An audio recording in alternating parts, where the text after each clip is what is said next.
sejak peradaban manusia ada. Alvin Toffler membagi peradaban manusia ke dalam beberapa periode.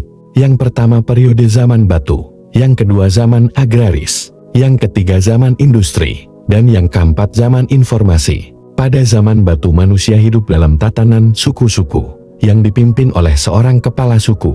Sejak zaman batu sudah ada seorang dukun, atau pemuka religi, yang biasanya mendampingi kepala suku, dalam mengatur dan mengendalikan para anggota suku itu. Adapun zaman agraris dimulai, sejak manusia mampu tinggal dan memproduksi makanan secara menetap di sebuah area kawasan. Mereka memproduksi makanan dengan bercocok tanam, dengan membuat area pesawahan, perkebunan, dan juga membuat peternakan untuk memproduksi daging.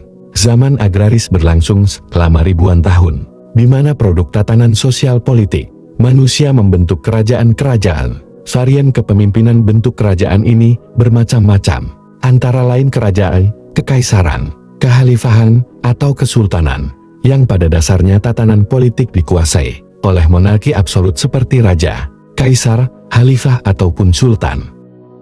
Pada zaman agraris, para pemimpin tadi biasanya didampingi seorang pemimpin religi atau sekelompok pemuka agama. Pada zaman agraris ini, dihasilkan agama-agama yang masih eksis dan dianut oleh mayoritas manusia hingga sekarang. Dengan demikian agama semisal Zoroaster, Hindu, Buddha, Konghucu, Yahudi, Kristen, dan Islam itu semua dihasilkan pada kurun zaman agraris. Dalam kaitannya dengan politik, agama merupakan alat yang sangat efektif dalam menata dan mengatur masyarakat. Era agraris menghasilkan dua mahakarya peradaban, yaitu sistem kerajaan dan agama, di mana keduanya itu sangat kuat dalam membentuk tatanan masyarakat dan wajah peradaban manusia selama zaman tersebut, dari mulai dasar dan cara berpikir hingga cara dan sistem perilaku yang sangat kuat secara dogmatis, takut dan patuh kepada aturan raja, kaisar, khalifah, sultan,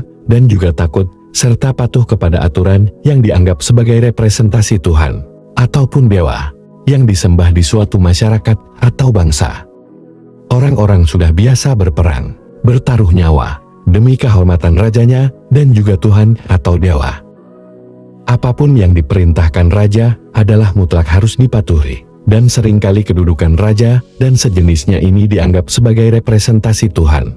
Dengan restu dari para pemuka agama, zaman agraris sangat kental dengan mitos yang dipercaya secara mutlak.